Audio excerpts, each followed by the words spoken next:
اور یہاں ہم بتاتے ہیں کہ ایک نقطہ تو جناب ساحل عظیم صاحب ہمارے مابین اتفاقی ہے، ہم جناب ساحل عظیم صاحب کے اس نقطے یا اس نظریے کی بھرپور حمایت کرتے ہیں۔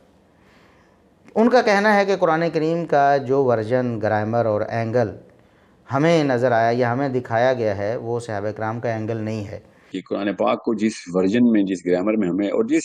اینگل سے دکھایا گیا نا ہمیں، وہ صحابہ کا اینگل نہیں ہے۔ یعنی وہ بتانا یہ چاہتے ہیں کہ صحابہ کرام کا اینگل وہ سب سے زیادہ بہترین اینگل ہے،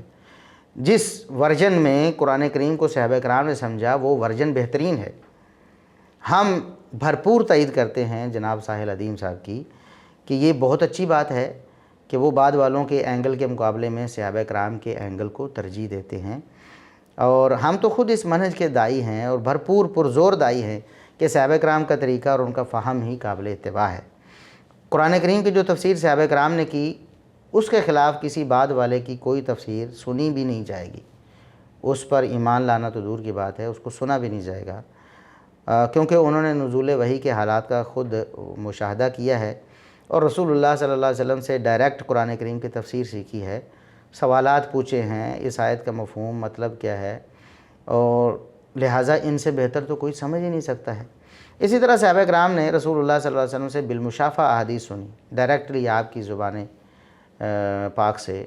آپ صلی اللہ علیہ وسلم سے یہ باتیں سنی،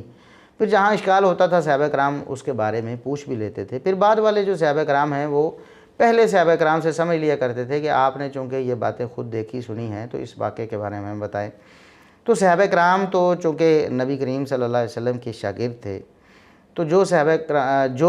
صحابہ کرام نبی کریم صلی اللہ علیہ وسلم کے اقوال افعال کی تشریح کریں اس سے بڑھ کر کوئی تشریح نہیں ہو سکتی، اور صحابہ کرام کے خلاف کسی کی کوئی تشریح حدیث کے حوالے سے نہیں سنی جائے گی۔ ہم اس سوچ کی بہت قدر کرتے ہیں، لیکن جناب ساحل عظیم صاحب پر یہ ذمہ داری عائد ہوتی ہے کہ وہ صحابہ کرام سے یہ چیز ثابت تو کریں، وہ بتائیں تو صحیح جس اینگل سے وہ قرآن کریم کو دیکھنے کی کوشش کر رہے ہیں یا وہ احادیث کو جس اینگل سے دیکھ رہے ہیں، جس ورژن میں وہ پیش کر رہے ہیں، کیا وہ ورژن اور وہ اینگل صحابہ کرام کا تھا؟ اگر تو تھا وہ ثابت کر دیں کہ جن آیات و احادیث سے وہ استدلال کر رہے ہیں صحابہ کرام بھی ان آیات و احادیث سے وہی استدلال کرتے تھے، وہی چیزیں ثابت کرتے تھے،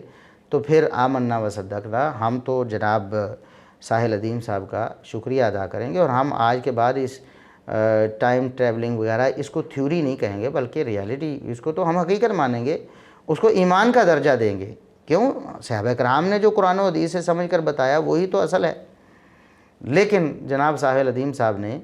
نہ تو صحابہ کرام سے کوئی ایسا قول فعل پیش کیا، ثابت کیا، اور نہ وہ ایسا ثابت کر سکتے ہیں۔ تو اگر وہ ایسا ثابت نہیں کر سکتے تو ان کو ایسے دعوے نہیں کرنے چاہیے کہ میں صحابہ کرام کے اینگل سے قرآن کو دیکھ رہا ہوں یا صحابہ کرام کے ورژن سے قرآن کریم کو سمجھ رہا ہوں۔ دراصل جو ساحل عظیم صاحب کا جو ورژن ہے قرآن و حدیث کو سمجھنے کا، وہ صحابہ کرام کا ورژن نہیں ہے، وہ ہالی ووڈ ورژن ہے۔ معذرت کے ساتھ ہم یہ عرض کرتے ہیں کہ وہ سائنس فکشن ورژن تو ہو سکتا ہے، وہ ہالی ووڈ ورژن ہو سکتا ہے، وہ قطعاً صحابہ کرام کا ورژن اور اینگل نہیں ہے۔